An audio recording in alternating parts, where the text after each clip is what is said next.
समर्थ आपण काल तर भजन सेवा केली काल एकादशी असल्यामुळे त्यामुळे आपण त्या आधीच्या दिवशी म्हणजे अर्थात मंगळवारी जी सेवा आपण केली होती त्या सेवेला आपण स्पर्श करूया आणि लगेच पुढे जाऊया श्रीराम.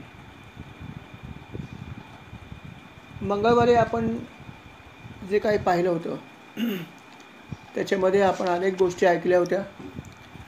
त्यामध्ये आपण भीष्मांच्या ऐकलं होतं की भीष्मांना भेटायला अनेक लोक गेले होते जे स्वतः शरशय्येवर होते आणि त्यांना भेटायला हे सगळे दिग्गज लोक गेले. युधिष्ठिरापासून सगळे अर्थात भगवंत स्वतः त्या ठिकाणी होते.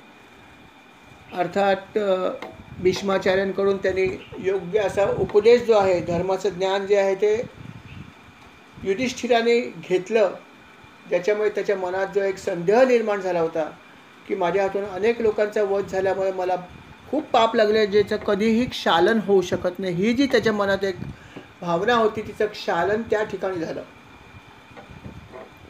आणि याच ठिकाणी शरशय्येवरती भीष्मांनी विष्णू सहस्रनाम पण रचलेलं आहे, हेही लक्षात ठेवावं. आणि अशा प्रकारे हे सगळं ज्ञान त्यांनी सगळं दिलं आणि ते म्हणाले की खरोखर भगवंता तुझी माझ्यावर पण किती कृपा आहे की आज लोक असं म्हणतात की अंत्यक्षणी तुझं नाव यावं, पण आज मला तू अंत्यक्षणी स्वतः दर्शन दिलं सगुण साकार रूपामध्ये. मी किती भाग्यवान आहे आणि तुझी किती कृपा आहे माझ्यावर की आज तू माझ्यासमोर आहेस, बसला आहेस आणि तुला बघत बघत तुला स्मरण करत करत मी माझा आता देह सोडणार आहे.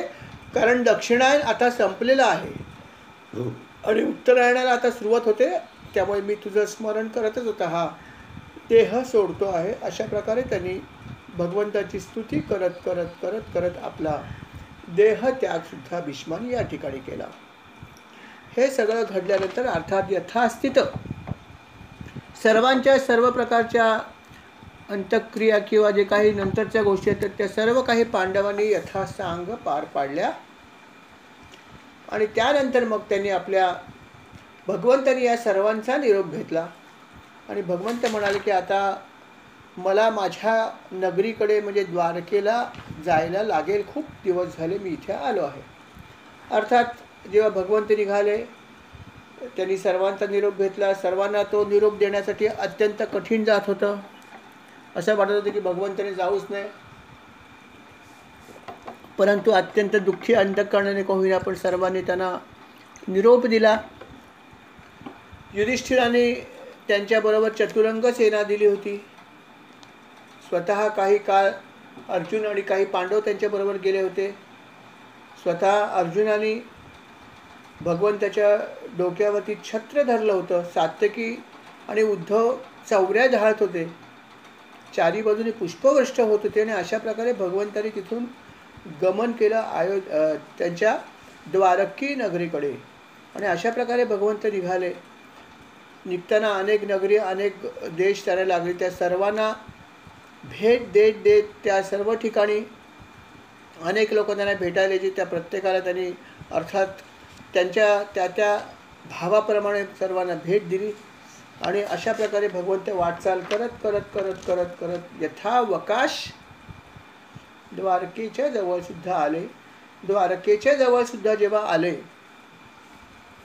त्यावेळेस द्वारकेच्या लोकांना अर्थात माहीत होतं की भगवंत येत आहेत, श्रीकृष्ण येत आहेत. त्यामुळे असेही ही सगळे लोक चातकासारखी त्यांची वाट बघत होते की कधी भगवंत येतात. आणि संपूर्ण नगरी जी आहे सगळी नगरी सजली होती.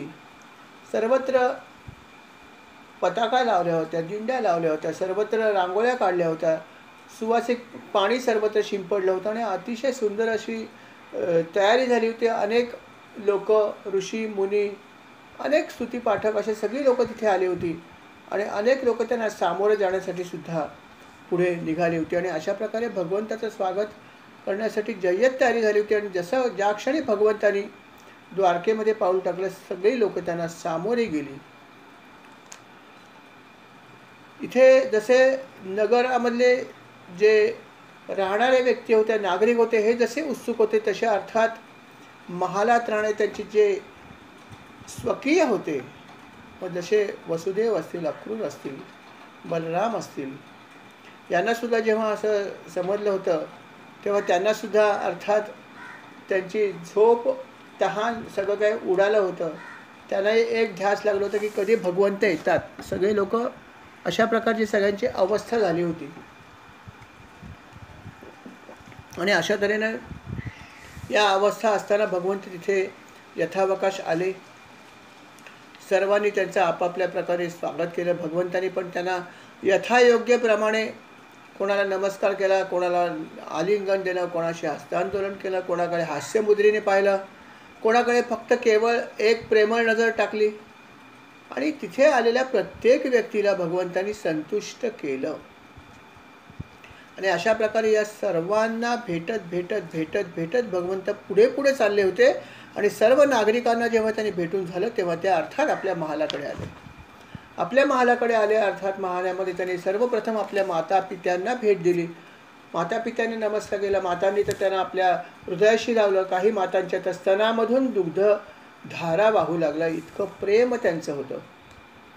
अशा प्रकारे सर्वांना ते भेटले. माता पित्यांचं समाधान झालं. त्यांना भेट घेतल्यानंतर अर्थात पुढचं कर्तव्य होतं आपल्या पत्नींची भेट घेणं. आणि त्या प्रकारे ते आपल्या पत्नीच्या महालाकडे निघाले. 16,000 स्त्रिया त्यांची वाट बघत होत्या, त्याच्यापेक्षा जास्त होत्या. त्या सर्वांना भगवंत आहेत ते अर्थात यथावकाश प्रत्येकीला भेटले. प्रत्येकीला आनंद झाला. सगळ्यांनी आलिंगन दिलं. प्रत्येकाच्या नेत्रामधून अश्रूच्या धारा वाहत होत्या. आणि त्यांना असं वाटत होतं की भगवंतांनी माझ्या सहवासातून कधी जाऊच नाही असं त्यांना वाटत होतं. त्यांना समाधान होत नव्हतं इतके त्याच्या जवळ असूनसुद्धा कृष्णाच्या. त्यांचं समाधान कधीच झालं नाही. त्यांना कधीच असं वाटलं नाही की जाऊ दे, जाऊन येऊ देत कृष्णा. नाही, कृष्णा तू इथेच राहायला पाहिजे. 24 तास 12 महिने 24 तास तू इथेच राहावास. आमचं समाधान होत नाही, ही त्यांची भावना होती. कारण इथे प्रत्यक्ष त्याच्या पत्नीला म्हणजे लक्ष्मीला सुद्धा जिथे असं कधीही वाटलं नाही की आपल्या देवाने लांब जावं, हे तिला कधीही पटलं नाही. ती नेहमी त्यांच्या चरणाशी बसून राहिली. तिचंही कधी मन तृप्त झालं नाही. तर जिथे लक्ष्मीचं मन तृप्त होत नव्हतं, इतर स्त्रियांची काय कथा होती. त्यामुळे प्रत्येकीला असं वाटायचं की ईश्वर किंवा भगवंत आपल्याबरोबर सदोदित असावेत, अशा प्रकारची त्यांची भावना होती. अर्थात जेव्हा ते अशा प्रकारे राहत होते संसारामध्ये तेव्हा त्या सर्व स्त्रियांबरोबर त्या सगळ्या गोष्टी ते करायचे जे सामान्य माणसं करतात. अशा सगळ्या गोष्टी ते करायचे. त्यामुळे त्यांनासुद्धा ते भगवंत न वाटता एक संसारी पुरुषच वाटायचे. त्या स्त्रियांनासुद्धा कधी असं वाटलं नाही की अलौकिक आपला पती आहे. या ठिकाणी मला गंमत पण वाटते. कधी कधी कुठल्या स्त्रीला मला वाटतं आपला पती अलौकिक वाटत नसेल, नाही का. कारण जी गोष्ट जवळ असते त्यांची किंमत पण नसते. असं म्हणलं जातंच ना. म्हणजे फक्त पतीसाठी नव्हे, पतीला पण असं वाटू शकतं जरी पत्नी आपली अलौकिक असली तरी पण त्याला त्याच्या जवळ असल्यामुळे कदाचित तिचा अलौकिक आपल्याला समजत नसेल किंवा त्याचं अप्रूप वाटत नसेल, असं होऊ शकतं, नाही का. अर्थात आपण त्या सगळे सामान्य आहोत. परंतु मला याच्यावर ही गंमत आठवलं की जिथे पिकतं तिकडे विकत नाही, अशी एक म्हण आहे मराठीमध्ये. तसं भगवंत या 16 सहस्त्र स्त्रियांच्या सहवासात होते. अगदी सामान्य मानवासारखे राहिले, पण त्यांना ते कधीच असामान्य वाटले नाहीत, असं त्यांचं वैशिष्ट्य होतं. आणि सर्व प्रकारचे ते गोष्टी अगदी सामान्य मानव जसा करतो तसा करत होते. परंतु असे सगळे विषय त्यांचे दिसण्यात येत होते तरी पण ह्यातल्या कुठल्याही विषयामध्ये ते लिप्त नव्हते. हे त्यांचं वैशिष्ट्य. वरून बघितलं तर सर्व गुणांमध्ये आणि सर्व विषयांमध्ये लिप्त आहेत, पण प्रत्यक्षामध्ये त्यांना कुठलीही गोष्ट लिप्त नव्हती. ते अलिप्त होते. हे भगवंताचं वैशिष्ट्य, ही भगवंताची लीला. आणि अशा प्रकारे भगवंतांनी आपल्या नगरीमध्ये येऊन आपल्या सर्व नागरिकांचं, सर्व ज्येष्ठ बंधूंचं, सर्व भगिनींचं, सर्व पत्नीचं अशा प्रकारे त्यांनी समाधान केलं. याच्या पुढे काय झालं ते आता आपण आजच्या अध्यायामध्ये बोलूया. अध्याय क्रमांक पुढचा जो आहे 12 मध्ये. श्रीराम समर्थ. श्रीराम. इथपर्यंत तर आपण सगळं बघितलं की काय घडलंय. पुढे काय घडलं ते ऐका. श्रीराम. आपण पाहिलं की अश्वत्थाम्याने एक अस्त्र सोडलं होतं. अस्त्रामुळे अर्थात परीक्षित राजा जो आहे अर्थात गर्भामध्ये तो मरणच पावला होता, परंतु त्याला कृष्णाने अर्थात जिवंत केलं आणि यथायोग्य काळी त्याचा जन्म झाला. परंतु तो मृत पावला होता ही तर सत्य गोष्ट आहे, कारण त्याचा परिणाम तर काहीतरी होणारच होता. त्या अस्त्राला न्याय देणं, त्याचा मान ठेवणं सुद्धा जरुरी होतं. म्हणून त्यांनी त्या अस्त्राला वार करू दिला, पण नंतर भगवंतांनी त्याला जिवंत पण केलं, अशी कथा आहे. अशा प्रकारे हे सगळं घडलं. परीक्षिताचा जन्म त्यामुळे झाला. अर्थात परीक्षिताचा जन्म तर झाला, परंतु गंमत अशी होती की जन्म जेव्हा त्याचा झाला त्यावेळेस त्याला काही गोष्टी ज्या होत्या त्या आठवत होत्या जन्मानंतर सुद्धा. की त्याला काय आठवत होतं की जेव्हा त्याचा जन्म झाला त्यावेळेस आतमध्ये त्याला भगवंताचं दर्शन झालं आणि त्याला हे दिसत होतं की काहीतरी मला अस्त्र मारायला येतं आहे, परंतु काहीतरी तेजस्वी असं दुसरं अस्त्र आलं आणि माझं रक्षण झालं. आणि त्यावेळेस त्याला एक दिव्य असं विभूती पण दिसली होती. तेव्हा ही विभूती कोण आहे हे त्याला काही समजलं नाही. एक तर तो शिशु अवस्थेमध्ये होता आणि तरी पण त्याला समजलं नाही पुढे सुद्धा की ही कोण असेल. आणि असा सगळा त्याच्या मनात विचार असतानाच त्याचा जन्म झाला. जेव्हा त्याचा जन्म सुखरूपपणे झाला त्यावेळेस युधिष्ठिराने एक गोष्ट केली की त्यांनी प्रजातीर्थ काळातच ब्राह्मणांना खूप दान धर्म केला. आता प्रजातीर्थ काळ म्हणजे काय हे महत्त्वाचं आहे की प्रजातीर्थ काळ याचा अर्थ असा होतो की जेव्हा आपली प्रसूती होते स्त्रीची, एखाद्या डिलिव्हरी जेव्हा होते त्यावेळेस तिची जी नाळ असते ती मुलाशी जोडलेली असते. ती नाळ जेव्हा तोडण्यात येते किंवा ती नाळ तोडण्याच्या आधीचा जो पिरियड असतो, म्हणजे जन्माला आला आहे मुलगा पण त्याची नाळ तोडलेली नाही आहे, हा जो काळ आहे हा प्रजातीर्थ काळ आहे. जोपर्यंत नाळ कापली जात नाही तोपर्यंत तुम्हाला सुवेर लागत नाही. लक्षात ठेवा, जोपर्यंत नाळ कापली जात नाही, जरी तो गर्भ पोटाच्या बाहेर आला तरीसुद्धा आपल्याला सुवेर लागत नाही. ज्या क्षणी नाळ कापली जाते तिथून आपल्याला सुवेर चालू असं म्हटलं जातं. आणि हा जो पिरियड आहे अत्यंत अल्प असतो. अर्थात की गर्भ बाहेर आला आहे परंतु नाळ कापलेली नाही आहे. आणि त्या पिरियडमध्ये किंवा त्या काळात जे काही दान दिलं जातं हे दान हे अक्षय दान आहे असं मानलं जातं, असं स्मृती सांगते. श्रुती आणि स्मृतीपैकी स्मृती असं सांगते की अशा प्रकारे दिलेलं दान हे अक्षय दान होतं आणि नाळ तोडण्यापूर्वीचं असं केलं तर हे सुवेर पण तुम्हाला लागत नाही असं दिलं आहे. आणि त्याप्रमाणे हे युधिष्ठिराला अर्थात माहीत होतंच. युधिष्ठिर तर धर्मराजाचा अवतारच होता, यमधर्माचा अवतार होता आणि त्यामुळे त्याला हे सगळं ज्ञान होतंच की काय केलं तर काय होतं आणि काय करू नये आणि काय करावं हे सगळं त्याला अर्थात ज्ञान होतंच ना. आणि त्यामुळे त्यांनी बरोबर हे केलं, दानधर्म प्रचंड केला आणि प्रचंड दानधर्म केला आणि अर्थात त्याचं त्याला प्रचंड असं पुण्य पण मिळालं. बरोबर आहे. अशा रीतीने त्यांनी हा दानधर्म केला आणि मग यथावकाश त्यांनी त्याचं नामकरण विधी करायचं ठरवलं. त्याचं बाकीच्या ज्या काही गोष्टी असतात त्या सगळ्या यथासांगताने केल्या आणि करायच्या ठरवल्या. त्यावेळेस जे ब्राह्मण असतात त्यावेळेस ते आले त्या ठिकाणी. तेव्हा तो म्हणाला की आता याची कुंडलीसुद्धा आपण बनवा आणि त्याचं भविष्य पण थोडंसं कथन करा. तेव्हा त्याने हे सगळं जातकर्म केलं आणि नंतर असं त्याचं भविष्य सांगितलं, प्रेडिक्शन केलं आपल्या भाषेत की हा जो मुलगा आहे हा पुढे अतिशय पराक्रमी असा होईल. याची क्षमाशील वृत्ती पण असेल, मातापित्यांसारखा सहनशील पण होईल, कृपाळू असेल आणि अत्यंत पराक्रमी होईल, अत्यंत पराक्रमी. शिवाय हा अतिशय उदार पण होईल, धार्मिकता पण याच्याकडे खूप असेल आणि हा श्रीकृष्णाचा अर्थात खूप भक्त पण असेल. याच्या हातून भरपूर अश्वमेध यज्ञसुद्धा होतील. हा गुरुजनांची सेवा पण खूप चांगली करेल. याची मुलंसुद्धा पुढे राजर्षी होतील. आणि आणखीन एक गोष्ट म्हणजे हा महत्त्वाची करेल, हा कलीला शासन करेल इतका पराक्रमी असेल. कारण कलियुग जे आहे ते चालू होत आहे. श्रीकृष्णाने एकदा का देह सोडला की कलियुग सुरू होणार आहे.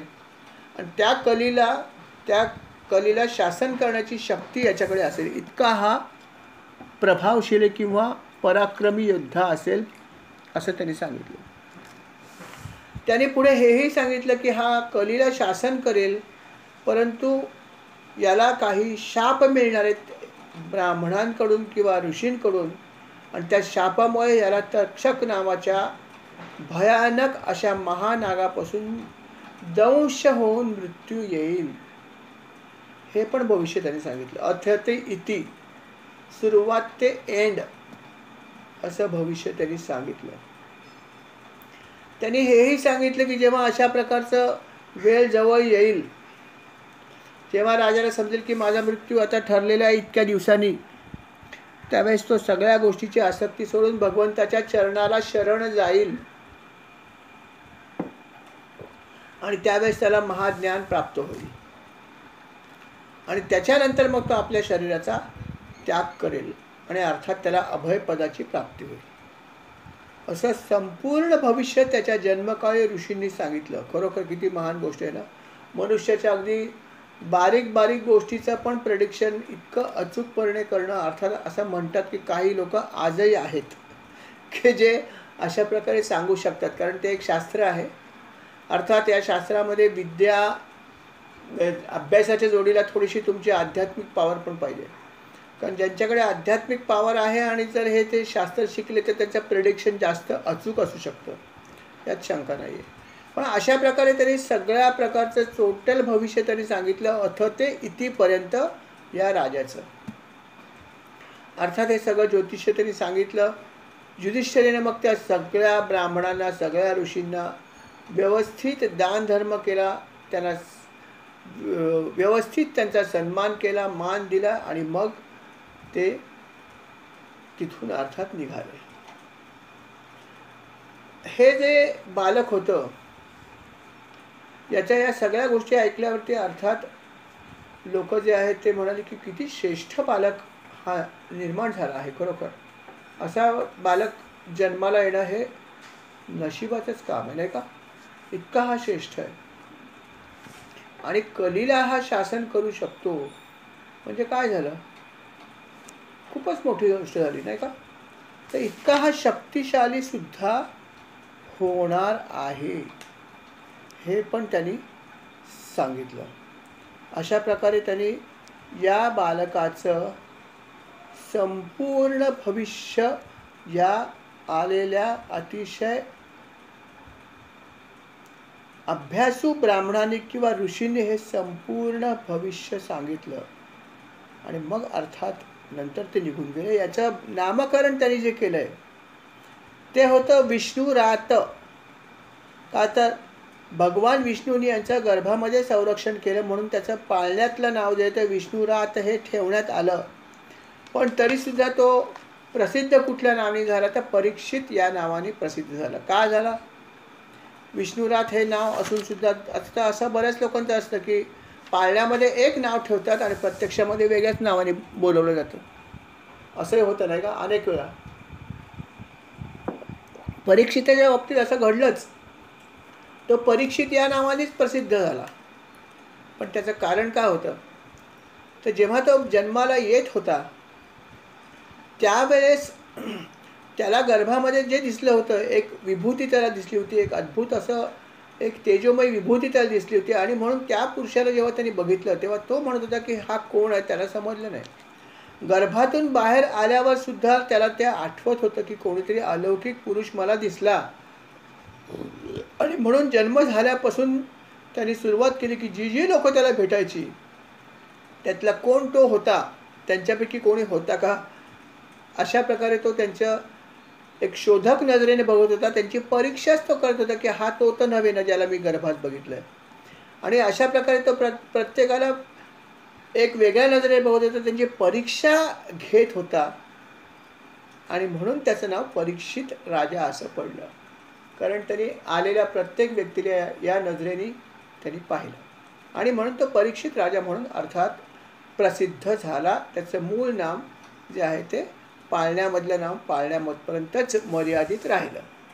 इतिहासात किंवा पुराणात पण त्याचा उल्लेख परीक्षित राजा हाच आहे. याचा फक्त उल्लेख भागवतामध्ये आहे की याचं नाव वेगळं होतं. अशा प्रकारे हा परीक्षित राजा जो आहे हा त्या ठिकाणी निर्माण झाला. यथावकाश हे सगळं घडलं एकीकडे. दुसरीकडे युधिष्ठिर जो होता त्यांनी विचार केला की आता आपण अजून काहीतरी करायला पाहिजे, अश्वमेध यज्ञ करूया. आणि अश्वमेध यज्ञ त्यांनी करायचा ठरवला. त्याच्यासाठी त्यांना थोडंसं धनाची कमतरता होती, कारण युद्धामध्ये बरंच धन खर्च पण झालं होतं. तेव्हा त्यांनी विचार केला की आता प्रजेकडून आपण काही घेऊया नको, टॅक्स वाढवूया नको, त्यांना पण खूप त्रास झालेला या सगळ्या गोष्टीचा. तेव्हा काय करावं असा त्यांनी विचार केला. तेव्हा श्रीकृष्णाने सांगितलं की फार पूर्वी मरुत नावाच्या राजाने खूप धन जे होतं त्याच्याकडे होतं आणि त्यांनी दान पण दिलं होतं. तर ते बरंचसं जे दान असलेलं धन होतं ते शिल्लक होतं आणि त्यांनी जे काय आणलं होतं तेही शिल्लक होतं. त्यांनी ते दिलं ब्राह्मणांना, पण इतकं त्यांनी दान दिलं की ते सगळं नेऊ शकले नाहीत आणि म्हणून त्यांनी ते उत्तर दिशेला फेकून दिलं. आणि जे अशा प्रकारचं पडलेलं जेवढं धन असतं त्या सर्व धनावर राजाचाच अधिकार असतो, इतरांचा नसतो. आणि म्हणून ते धन तू गोळा कर आणि हे यज्ञासाठी वापर, असं श्रीकृष्णाने सांगितलं. आणि अर्थात त्याप्रमाणे परीक्षित राजाने ते सगळं धन तिथून आणलं आणि त्या धनाचा वापर करून त्यांनी 3 अश्वमेध यज्ञ जे आहेत ते केले. अर्थात हे सगळे केले युधिष्ठिराने, परीक्षिताने नाही. तर अशा प्रकारे युधिष्ठिराने 3 अश्वमेध यज्ञ केले आणि अर्थात भगवंताची पूजा केली. आणि मग हे सगळं जे आहे ते अर्थात भगवंतानी सुद्धा तिथे स्वतः राहिले आणि या सगळ्या गोष्टीला भगवंताने आशीर्वाद दिला. म्हणाले आता तरी तुझं समाधान झालं का? झालं असेल असं मी समजतो. आणि मग अर्थात भगवंत म्हणाले की आता मात्र मला परत आता जास्त वेळ मला घालवायचा नाही, मला लवकरात लवकर मला इतर बरीच कामं आहेत त्याच्यासाठी जायचं आहे. आणि मग अर्थात भगवंत जेव्हा निघाले तेव्हा अर्जुनाला त्यांनी बरोबर घेतलं आणि अर्जुनाला म्हणाले तुला काही गोष्टी मला सांगायच्या, तू मात्र माझ्याबरोबर चल. आणि ते फक्त अर्जुनाला बरोबर घेऊन परत एकदा द्वारकेला गेले. अशा प्रकारे हे इकडचा भाग सगळा झाला. भगवंत आपल्या स्वस्थानी परत गेले अर्जुनाला घेऊन. हे सगळं घडलं. त्यावेळेस अजून एक गोष्ट घडली की हस्तिनापूर जे आहे कौरवांची किंवा पांडवांची राजधानी, या ठिकाणी विदुर जो आहे हा त्यावेळेस हस्तिनापुराला परत आला. आपल्याला माहिती आहे की जेव्हा महाभारताचं युद्ध सुरू झालं ते युद्ध सुरू व्हायच्या वेळेस विदुराने युद्धामध्ये भाग घेतला नव्हे, इतकंच नव्हे तर विदुराने युद्ध करायला विरोध केला होता. त्याचं म्हणणं होतं की हे धर्मयुद्ध होणार नाही, तुम्ही अधर्म केलेला आहे, सगळं राज्य परत दिलं पाहिजे वगैरे वगैरे. विदुर जेव्हा म्हणाला तेव्हा दुर्योधन त्याला म्हणाला तुम्ही माझे एवढे जवळचे आप्तेष्ट असून तुम्ही असं करता, तुम्ही खाल्ल्या अन्नाला जागत नाही आहात. त्याला बरंच काही दुर्योधन बोलले. तेव्हा ते तिथून तीर्थयात्रेला निघून गेले. ज्याप्रमाणे बलरामाने सुद्धा हेच केलं. बलराम म्हणाला मी कोणाच्याही बाजूनी लढणार नाही, कृष्ण निदान एक बाजूने उभा तरी आहे, मी हेही करणार नाही, मी पण चाललो तीर्थयात्रेला, करा युद्ध तुम्ही, असं म्हणून विदुर पण तीर्थयात्रेला गेले आणि बलराम दादा पण तीर्थयात्रेला गेले. अशा प्रकारे हे दोघंही जण गेले आणि विदुर आता यथावकाश यात्रेतून परत आले आणि येताना मैत्रेय ऋषींकडून त्यांनी बऱ्याच प्रकारचं ज्ञान प्राप्त केलं होतं. आणि ते सगळं ज्ञान त्यांनी त्यांच्याकडून प्राप्त करून घेतलं होतं. अर्थात ते ज्ञान समजण्यासाठी सुद्धा महत्त्वाची गोष्ट लागतेच. कुठली गोष्ट लागते सांगा? ज्ञान जे आहे हे ज्ञान जेव्हा आपल्याला मिळतं ते ज्ञान पचवण्यासाठी सुद्धा एक खूप महत्त्वाची गोष्ट आपल्याला लागते. कुठली लागते कोण सांगू शकेल? जे ज्ञान आपल्याला मिळत असतं ते ज्ञान मिळवताना अजून एक गोष्टीची आपल्याला गरज असते की ज्यामुळे ते ज्ञान आपल्याला पचू शकतं. त्याच्यासाठी कुठली गोष्ट लागते सांगाल? कोणी उत्तर देऊ इच्छितं? ठीक आहे, मी आपल्याला सांगतो. हां, थोडंसं बरोबर आहे. भक्ती. अनन्य भक्ती पाहिजे. भक्ती आणि ज्ञान, अन्वय आणि व्यतिरेक पद्धतीने आपण भागवत ग्रंथ ऐकतो आहोत, सांगतो आहोत आणि श्रवण करतो आहोत. ही भक्ती जी आहे ही जर नसेल तर ज्ञान तुम्हाला होणार नाही. ज्ञान पचवण्यासाठी जोडीला आपल्याला भक्तीची जोड पाहिजे. भक्ती तितकीच महत्त्वाची आहे. आणि जेव्हा विदुराने ज्ञान मिळवलं मैत्रेय ऋषींकडून, तेव्हा त्याची भक्ती ही होतीच. त्याची श्रीकृष्णाच्या प्रती अनन्य भक्ती होती. त्यामुळे ते सगळं ज्ञान त्याला अर्थात समजलं किंवा ते ज्ञान तो ग्रहण खऱ्या अर्थाने करू शकला. आणि अशा प्रकारे हे सगळं दिव्य ज्ञान विदुराने तीर्थयात्रेत मिळवलं आणि तो आता हस्तिनापूरला परत आला.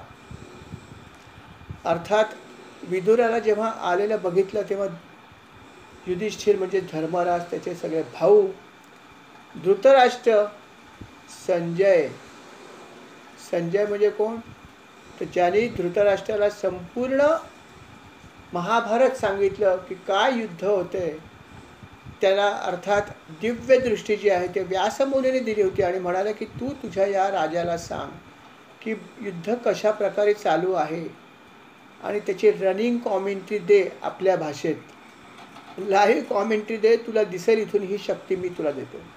आणि संजय राजवाड्यात बसून बघायचा की युद्ध कोणाशी कोण करते, काय चालू आहे. आणि त्याची सगळी जी आहे ते चक्षुर्मय सत्य जे आहे तो या ठिकाणी सांगण्याचं काम त्यांनी केलं संपूर्ण, अर्थात धृतराष्ट्राला. हा तो संजय आहे. आणि हा संजय सुद्धा त्या ठिकाणी होता जेव्हा विदुर परत आले. जोडीला अर्थात युत्सू होता, कृपाचार्य होते, कुंती होती, गांधारी होती, द्रौपदी, सगळे पांडवांचा संपूर्ण परिवार त्या ठिकाणी होता. जेव्हा त्यांनी बघितले की अशा प्रकारे विदुर काका परत आले, सगळ्यांना अतिशय आनंद झाला. आणि मग ते सगळे त्यांच्या स्वागतासाठी समोर गेले आणि आल्यावरती अर्थात खूप प्रेमाने ते त्यांना भेटले. सर्वांच्या डोळ्यातून अश्रू येत होते. युधिष्ठिराने त्यांना एक सुंदर आसन दिलं, त्यांचा यथोचित सत्कार केला. आणि नंतर युधिष्ठिर म्हणाला, काका अहो तुमचे आमच्यावर किती उपकार आहेत, किती उपकार आहेत तुमचे. अहो तुम्ही आम्हाला वेळोवेळी मदत केली. युद्धाचा भाग तर सोडून द्या, युद्ध तर शेवटी झालं, परंतु त्याआधी कौरवांनी कितीतरी प्रकारे आम्हाला मारण्याचा प्रयत्न केला. जसं विषोप्रयोग केला, त्याने विष दिलं, तुमच्या लाडूमधून विष दिलं, लाक्षग्रह बांधलं, त्या जाळून मारण्याचं ठरवलं. परंतु विदुराने आधीच हा संदेश जो तो कृष्णाकडे दिला होता की जे लाक्षग्रह बांधतायत हे जाळण्यासाठी बांधतायत पांडवांना. तिथे तुम्ही जरी जाणार असाल तर जाऊ नका आणि गेलात तर स्वतःचा रस्ता कसा शोधायचा हा विचार केला. आणि म्हणून लाक्षगृहात सुद्धा जाण्यापूर्वीच कृष्णाने तिथे भुयार बनवून घेतलेलं की ज्या क्षणी आग लागेल तुम्ही त्या भुयारातून बाहेर पडा. आणि युधिष्ठिराने हे सगळं आठवलं. म्हणाले की काका तुम्ही आम्हाला किती मदत केली आजपर्यंत, सगळ्या संकटामध्ये आमच्याबरोबर होता आणि म्हणून हा आजचा दिवस आम्हाला दिसतोय. त्यावेळेस तर आम्ही सगळे जळून खाक झालो असतो माझ्या आईसह, पण तुमची कृपा आहे. तर आता तुम्ही इतके दिवस तीर्थयात्रा करत होता, तुम्ही संपूर्ण तीर्थक्षेत्र फिरला आहात, तेव्हा आम्हाला थोडीशी माहिती ही द्या की आपण कोणकोणत्या तीर्थक्षेत्रात गेला होता आणि यावेळेस आपण सगळं हे करत असताना आपलं जीवन कसं आपण चालवलं, जीवन निर्वाह कसा केलात, तेव्हा आम्हाला थोडंसं ह्यातलं काही सांगू शकलात तर आम्हाला आनंद होईल. आपणही विचारतो नाही का, कोणी तीर्थयात्रा झाली कशी झाली, कुठे गेलात, अयोध्येला समजा आत्ता गेलात, कशी झाली, छान झाली, दर्शन झालं का, बस तसंच त्यांनी पण विचारलं. आणि अर्थात विदुराने त्याचं युधिष्ठिराच्या प्रश्नानंतर अर्थात त्याचे सगळं त्यांनी सविस्तरपणे त्याची माहिती दिली की कुठल्या कुठल्या तीर्थक्षेत्रात तो गेला, तिथे गेल्यावर त्याला कुठल्या प्रकारचे अनुभव आले आणि यदुवंशाच्या संदर्भात त्याला काय अनुभव आले, असं त्यांनी भरपूर काही त्यांनी युधिष्ठिराला सांगितलं. सगळं सांगितलं त्याने की कसं झालं, काय झालं वगैरे वगैरे वगैरे वगैरे सांगितलं. आणि हे सांगत असताना एक गोष्ट फक्त त्यांनी सांगितली नाही, कारण तेव्हा एक गोष्ट घडली होती जी अर्थात पांडवांना माहीत नव्हती. की आपण हे बघितलं होतं की पांडवांचा निरोप घेऊन भगवंत गेले, हे आपण ऐकलं होतं आत्ताच. आणि फक्त अर्जुनाला बरोबर घेऊन गेले, बाकी सगळे इथेच होते. अर्थात भगवंत द्वारकेला परत गेले. पण तिथे काय घडलं होतं हे अर्थात इथल्या लोकांना कोणालाही माहीत नव्हतं. यदुवंशाचा जो विनाश तिथे झाला होता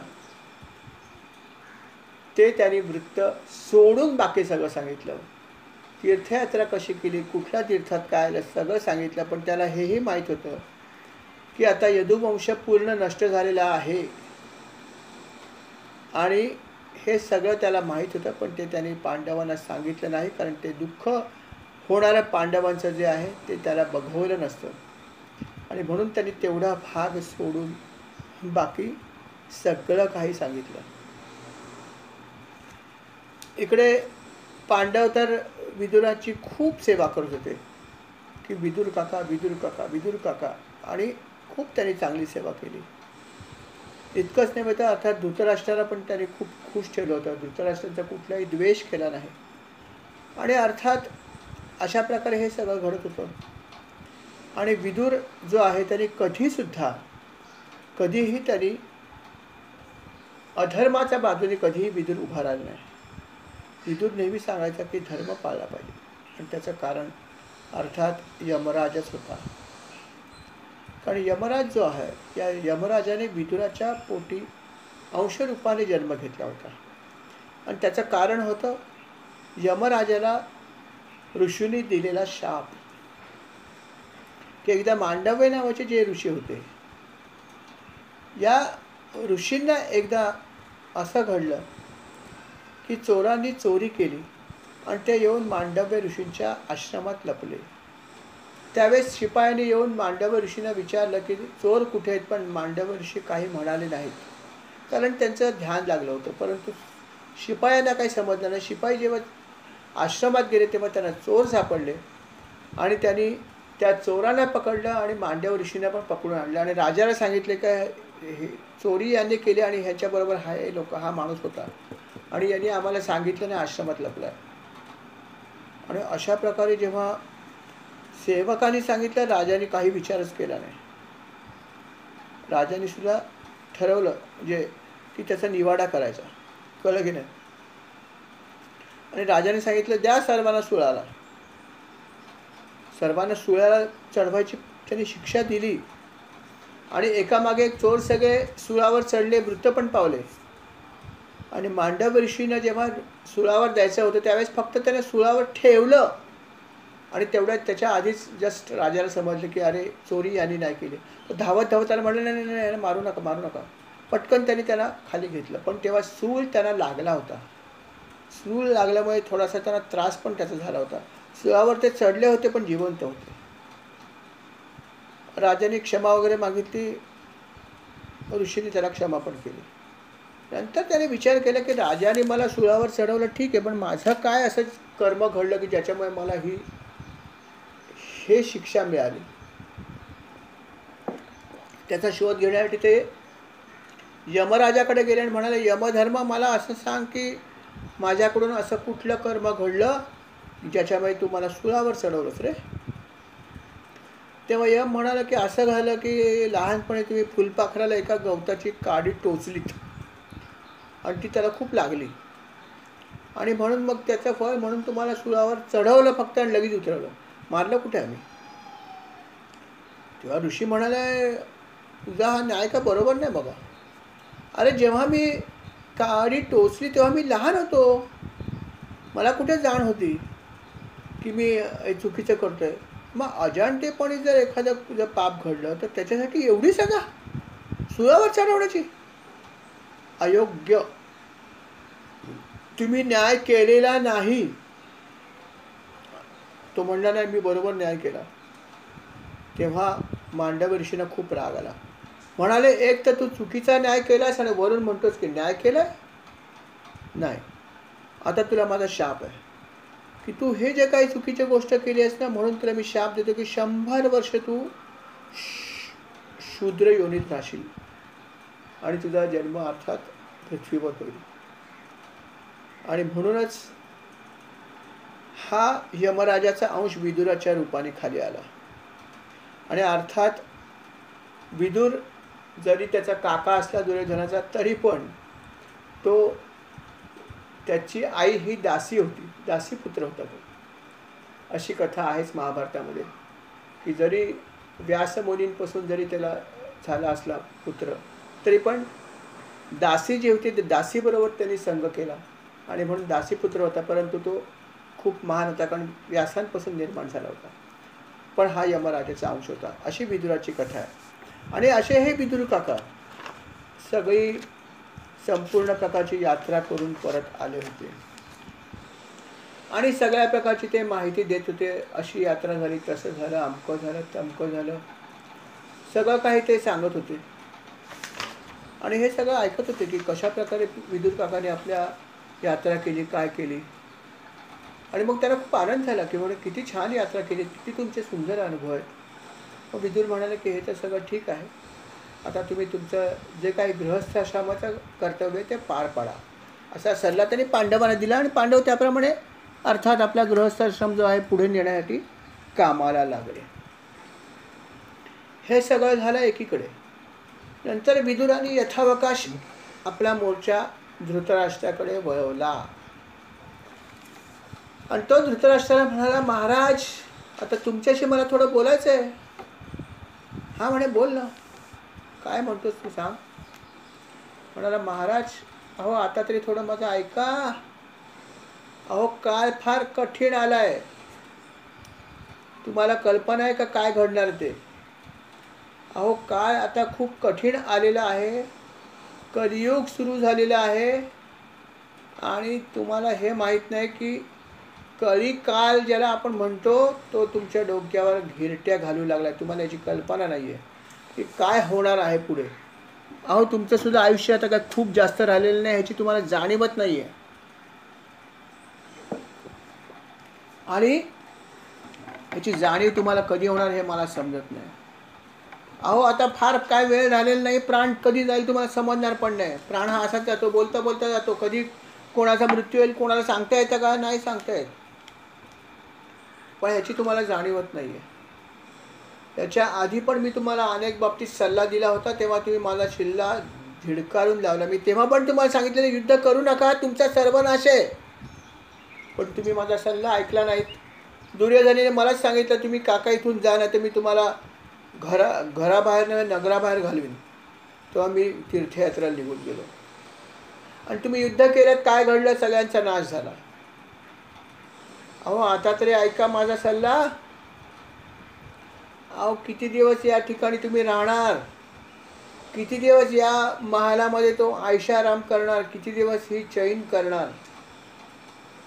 अहो तुम्हाला काय वाटतंय का, ज्या भीमाला मारण्याचा अनेक प्रयत्न कौरवांनी केला, ज्या भीमाला तुम्ही सुद्धा मारण्याचा प्रयत्न केला, युद्ध झाल्यावर सुद्धा मिठी मारलीत भीम भीम म्हणून, परंतु अर्थात भगवंतानीच वाचवलं.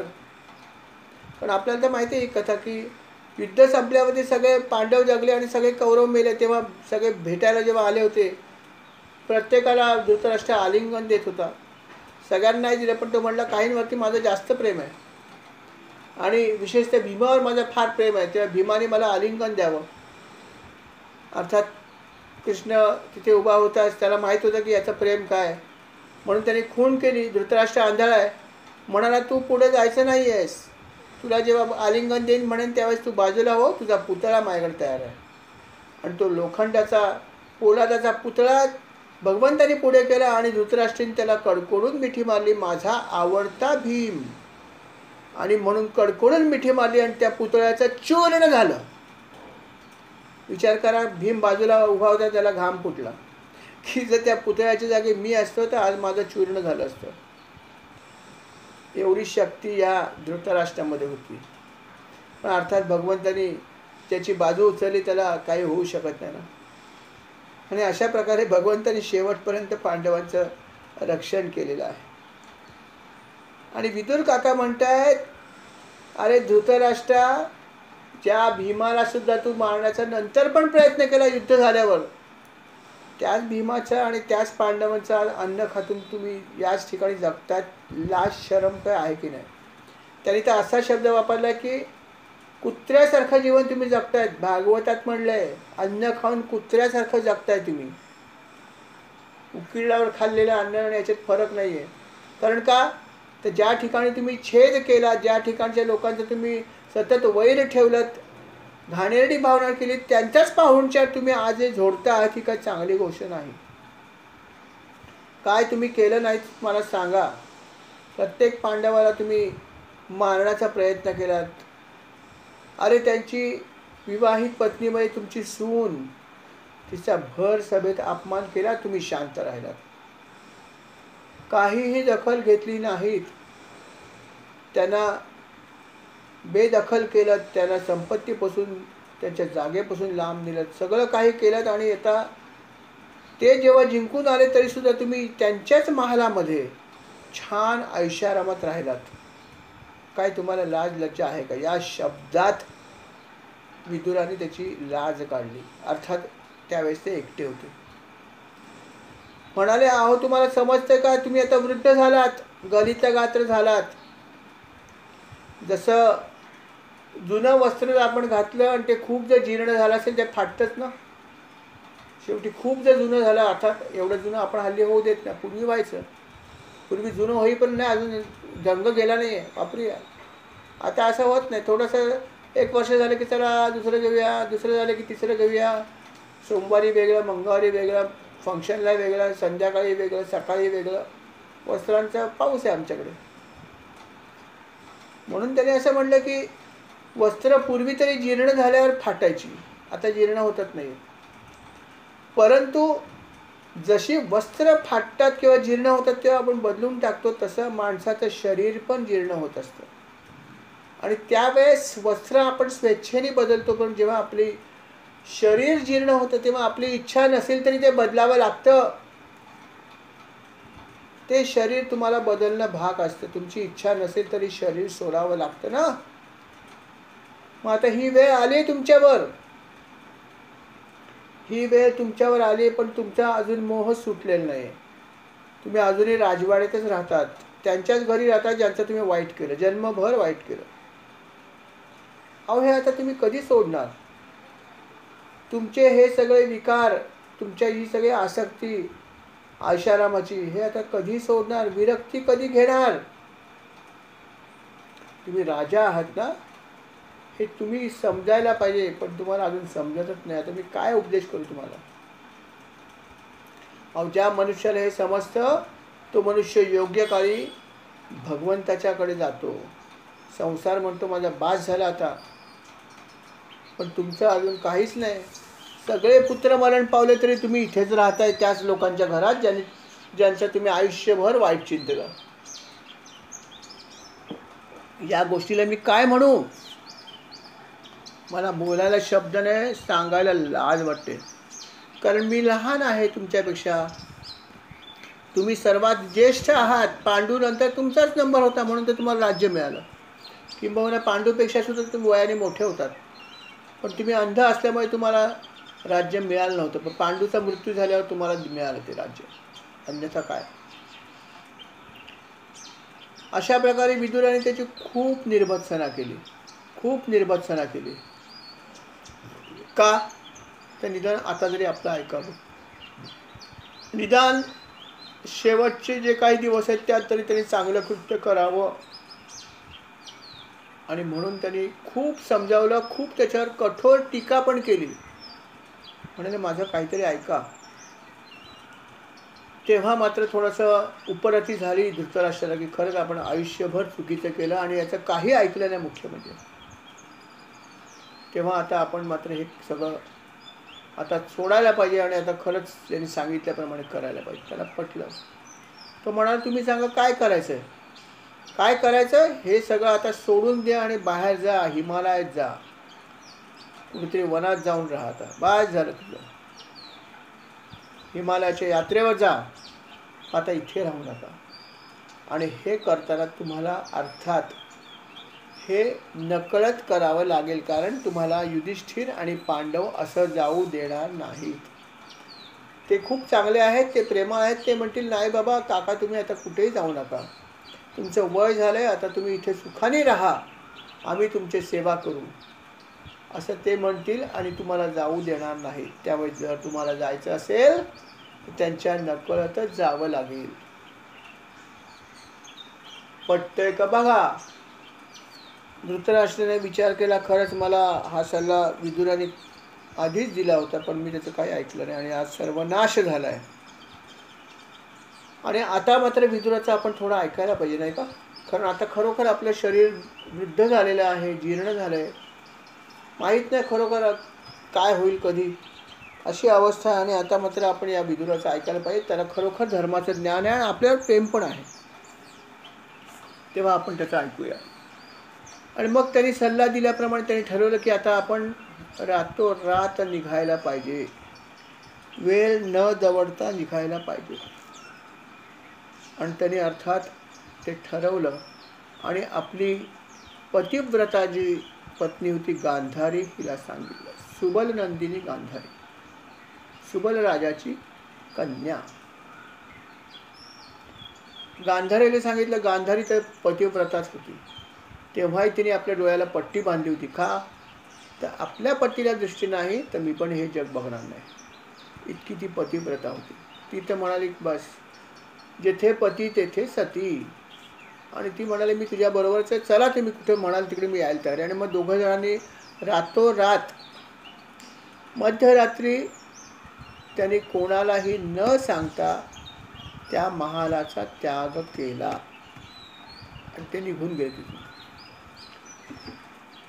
धृतराष्ट्र आणि गांधारीने हे सगळं सोडलं, महाल सोडून दिला. दुसऱ्या दिवशी सकाळी नेहमीप्रमाणे युधिष्ठिर आले. सकाळी त्यांची सवय होती की सकाळ झाली की सगळं आपलं जे काय अन्निक रुकायचं, सकाळचं जे काय असेल ते प्रातःकाळचं स्नान संध्या वगैरे अग्निहोत्र करायचं, दानधर्म करायचं. नंतर पहिल्यांदा सगळ्या ज्येष्ठांना आणि गुरूंना वंदन करायचं. आणि म्हणून तो राजमहालात आला नेहमीप्रमाणे.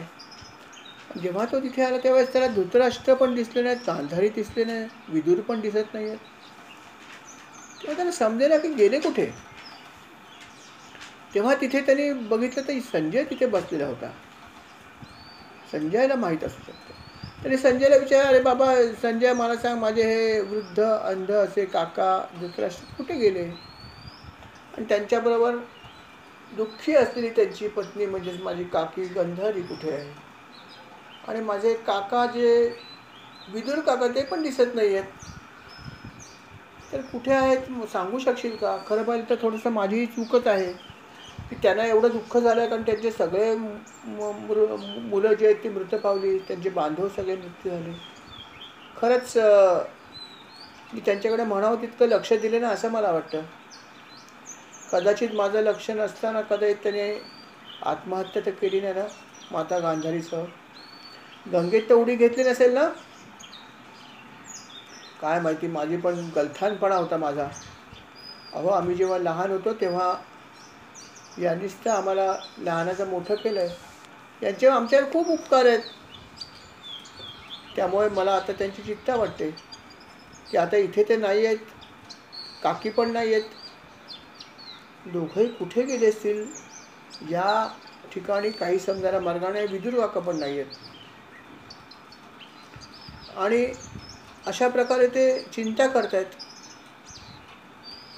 आणि संजयला विचारतात, तुला काय माहीत असेल तर सांग बाबा, कारण काय बाकी कोणाला समजणार आहे. संजयाला माहीत होतंच अर्थात. तो स्वतःच अतिशय दुःखी झाला होता की दोघंजण निघून चाललेत. त्यालाही खूप प्रेम होतं त्यांचं, पण त्याला काही सांगता आलं नाही की कुठे गेले आणि काय झालं. तो काही बोलू शकला नाही, तो काहीच बोलू शकला नाही, फक्त अश्रू ढाळत बसला. तेव्हा त्याला समजेना की आता कोणाला विचारणार. तो म्हणाला की संजय बाबा तुला माहीत नसेल तर कोणाला माहीत असणार आहे, असं कसं होईल की तुला माहीत नाही. संजय म्हणाला की ते माझ्याबरोबर होते हे बरोबर आहे, परंतु रात्रीतून ते असे कुठे नाहीशी झाले हे मला माहीत नाही. रात्री होते माझ्याबरोबर, पण नंतर मध्यरात्रीनंतर ते कुठे गेले आणि काय झालं हे खरंच मला माहीत नाही. आणि ते त्यांनी तेवढं खरोखर त्यालाही सांगितलं नाही. त्यामुळे तो म्हणला की मला कल्पनेला काही बोलले पण नाही की कुठे जाणार आहे, काहीच नाही. मला पण समजत नाही, मलाही खूप वाईट वाटतं, काय करावं. अशी चर्चा त्यांची चालू आहे. तेवढ्यात त्या ठिकाणी देवर्षी नारद आले आणि तुंबरू नावाच्या अर्थात गंधर्वाला घेऊन आले. नारद तुंबर करीती गायन, आपण म्हणतो गणपतीच्या याच्यामध्ये. तसं तुंबरू नावाचे जे गंधर्व होते ते नारदांची जोडी होती त्यांची, नारद आणि तुंबर. तर हे गंधर्व जे होते ते आणि नारद मुनी दोघेही एकत्रच त्या ठिकाणी आले. नारद मुनीला बघितलं, अर्थात युधिष्ठिर आपल्या बंधूंसह उभा राहिला, त्याला नमस्कार केला आणि मग म्हणाला, किती छान झालं नारद मुनी, आज आपण आम्हाला दर्शन दिलं, धन्य. कारण मी असाही विवंचनेमध्ये आहे की माझे काका कुठे गेलेत आणि आता कोणाला विचारू, कुठे जाऊ, काही समजत नाही आहे. कुठे शोधावं, दूध पाठवले तरी कुठे शोधायचा हा प्रश्नच आहे. आणि त्यामुळे शोधायला सुद्धा कुठे पाठवायचा हा हे प्रश्न, आणि म्हणून मला खूप चिंता झाली. तेव्हा आता तुम्ही आलात, माझी चिंता मिटली. तुम्ही तर त्रैलोक्यात संचार करतात, त्यामुळे तुम्हाला नक्की माहीत असेल की माझे काका कुठे आहेत. शिवाय तुम्ही मोठे मुनी पण आहात, भगवंताचे भक्तही आहात, त्यामुळे तुम्ही असंही सांगू पण शकाल कदाचित. तेव्हा मला कृपया सांगा की माझे हे काका आणि आमची ही त्यांची पत्नी म्हणजे माझी काकी कुठे गेली. त्या भगवंत म्हणाले, भगवान अर्थात नारद म्हणाले, काय धर्मराजा, तू पहिला तुझा शोक आहे तो बंद कर आणि हे लक्षात ठेव की जरी तुला त्यांचा वियोग झाला असला तरी हे सगळं करणारं कोण आहे, ईश्वर. तूच करिता करविता आणि करता, शरण तुला भगवंता मी. आपण ऐकतो हे की सगळं तूच करतोयस, तूच घडविशी, तूच मोडीशी, कुरवाळीशी तूच तोडीशी. सगळं काय कोण करते, करते करविते सगळे भगवंत आहेत. तेव्हा तेव्हा तू त्याचं दुःख कशाला करतोयस. जे काय घडलं ती त्यांची इच्छा. सगळं जग ईश्वराच्या हातात आहे, तो ठरवतो तसं होत असतं. सगळे लोकपाल त्याची आज्ञा करतात. तोच एकाची दुसऱ्याला भेट घडवतो आणि तोच नंतर त्याला विभक्त पण करतो. त्याच्यामुळेच आपण एखाद्या नाकात दोरी घातलेल्या बैलासारख्या आपण आपलं ओझं वाढतोय. हे सगळं त्याचीच क्रीडा आहे, त्याच्याच इच्छेने सगळ्या गोष्टी घडत आहेत, हे लक्षात ठेव. त्यामुळे त्याचं दुःख अजिबात करू नको. जे घडतं ते करणारे ईश्वर आहेत. माझ्या आणि तुझ्या इच्छेप्रमाणे जग चालत नाही. तेव्हा तू हा मनातला विचार सोडून दे आणि तुझं दुःख पहिलं सोडून दे. हे तुझं दुःख होतं त्याचं कारण अज्ञान आहे तुझं. अरे जिथे आपल्याला शरीर पण सोडावं लागतं तर बाकीच्या गोष्टीचं काय आहे. तेव्हा हे तू समजून घे काय जीवनाचं रहस्य, आणि तुझा शोक सोडून दे, तुझं दुःख टाकून दे. अशा प्रकारे भगवंत त्याला उपदेश करत आहे की काय सत्य आहे, काय असत्य आहे. नारद मुनी त्यांना उपदेश करत आहेत की असं वाग तसं वाग, सगळं सांगतायत. युधिष्ठिर ऐकतोय. नंतर युधिष्ठिर म्हणाला, भगवंता नारद मुनी मला हे तर सगळं समजलं, ठीक आहे, परंतु तरी पण कुठे गेले हे सांगा ना. हे सगळं मी ऐकतोय, पण तरी उत्सुकता मनामध्ये हे आहे की ठीक आहे, हा सहवास नसावा अशी भगवंताची इच्छा आहे, ती मी मान्य केली, पण तरी कुठे गेले हे सांगू शकाल का. तेव्हा ते म्हणले, हां हेही सांगतो मी तुला, पण शोक बंद कर. म्हणले असं आहे की हिमालयाच्या दक्षिण भागामध्ये गंगा जी नदी आहे, अर्थात तिचे अनेक भाग झालेले आहेत, त्याला सप्तस्तोत्र असं म्हणतात. तर तिथे जो आश्रम आहे, तिथल्या एका आश्रमामध्ये धृतराष्ट्र आणि गांधारी आणि अर्थात त्यांच्याबरोबर विदुर पण आहेत. हे सगळे त्या ठिकाणी गंगेच्या जवळ असलेल्या त्या आश्रमामध्ये राहता आहेत. ते दररोज छान त्रिकाल स्नान करतात, विधीपूर्वक अग्निहोत्र करतात आणि फक्त जलप्राशन करून ते शांत चित्ताने राहत आहेत आणि अर्थात भगवंताचं ध्यान करत आहेत. आणि अशा प्रकारे त्यांनी हे करत असताना आपली सगळे इंद्रिय जी आहेत त्यांना विषयापासून मागे खेचलेलं आहे. अर्थात असं खेचलं नसतं तर हे करणं शक्य झालं नसतं की जो मनुष्य कालपर्यंत राजवाड्यात राहत होता तो ऋषींच्या आश्रमात आला, जमिनीवर झोपायला लागला, कुठल्याही प्रकारचं अंथरूण पांघरूण घेत नाही, अन्न खात नाही आहे, अन्न सेवन करत नाही आहे, हे सगळं करणं याचा अर्थ 6 इंद्रियानं नक्कीच विषयापासून मागे खेचलेलं आहे हे नक्की. आणि त्यामुळेच तो असं करू शकत होता. आणि जेव्हा मनुष्य असा करतो तेव्हा भगवंत अशा व्यक्तीच्या जवळ येतात, लक्षात ठेवा. आणि असं जेव्हा भगवंत जवळ येतात त्यावेळेस या सगळ्यात सत्व रज तम या गुणांमुळे जे दोष आपल्याला लागलेले असतात ते दोष पण कमी होतात. प्रत्येक या 3 गुणाचे काही ना काहीतरी दोष पण आहेत ना, सत्वगुणाचे पण दोष आहेत, नाही असं नाही. पण या सगळे गुणांचे दोष जे आहेत ते भगवंत जेव्हा तुमच्या जवळ येतो तेव्हा हे सगळे दोष निघून जायला लागतात. आणि अशा प्रकारे हे धृतराष्ट्र तिकडे करतोय, फक्त जलप्राशन करून तो तिथे राहतोय आणि अतिशय निश्चय अशी भगवंताची अर्थात तो प्रार्थना करतोय, की तप करतोय. आणि अशा प्रकारे तो तिथे राहतो आहे. तेव्हा मी तुला पत्ता तर सांगितला कुठे आहेत काय आहेत, पण तू एक करायचं की तू त्यांना भेटायला जायचं नाही आहे, हे लक्षात ठेव. तू त्यांना जर भेटायला गेलास तर ते जे करतायत त्याच्यामध्ये विघ्न निर्माण होईल. तेव्हा हे विघ्न तू निर्माण करायचं नाही, हे लक्षात ठेव. दुसरी महत्त्वाची गोष्ट म्हणजे भेटायचं नाही, कारण दुसराही एक भाग आहे. एक तर त्यांचं भेट झाली तर त्यांचं मन विचलित होईल. दुसरी महत्त्वाची गोष्ट हेही लक्षात ठेव की धर्मराजा आजपासून बरोबर 5व्या दिवशी धृतराष्ट्रदेव त्यांच्या शरीराचा त्याग होणार आहे. ते शरीर जळून भस्म होणार आहे. तेव्हा ही गोष्ट तू लक्षात ठेव. आणि ते जेव्हा भस्मसात होतील तेव्हा त्याच ठिकाणी त्याची जी पत्नी आहे, जी स्वतः सती आहे, ती सुद्धा त्याच अग्नीमध्ये प्रवेश करणार आहे. आजपासून 5व्या दिवशी हे घडणार आहे. आणि अशा प्रकारे हे सगळं जे आहे ते घडणार आहे, आजपासून 5व्या दिवशी घडणार आहे. आणि हे सगळं बघताना तिथे विदुर त्या ठिकाणी असेल. हे सगळं विदुर बघेल आणि नंतर तिथून तो सुद्धा तीर्थयात्रेसाठी निघून जाईल. तो हस्तिनापूरला येणार नाही. हे सगळं आता ह्या पुढे घडणार आहे. ही भविष्यवाणी मी तुला आत्ताच सांगून ठेवतो. आजपासून 5 दिवसांनी हे सगळं घडणार आहे, हे तू लक्षात ठेव. आणि अर्थात हे लक्षात ठेव आणि शोकाचा त्याग कर. शोक करू नको. प्रत्येक जी वस्तू निर्मिती होते तिचा नाश होणार आहे, तू गृहीत धर. आणि त्या प्रकारे तुझ्या या काकांचे सुद्धा अशा प्रकारे जे आहे तो जीवनपट संपणार आहे बरोबर 5व्या दिवशी.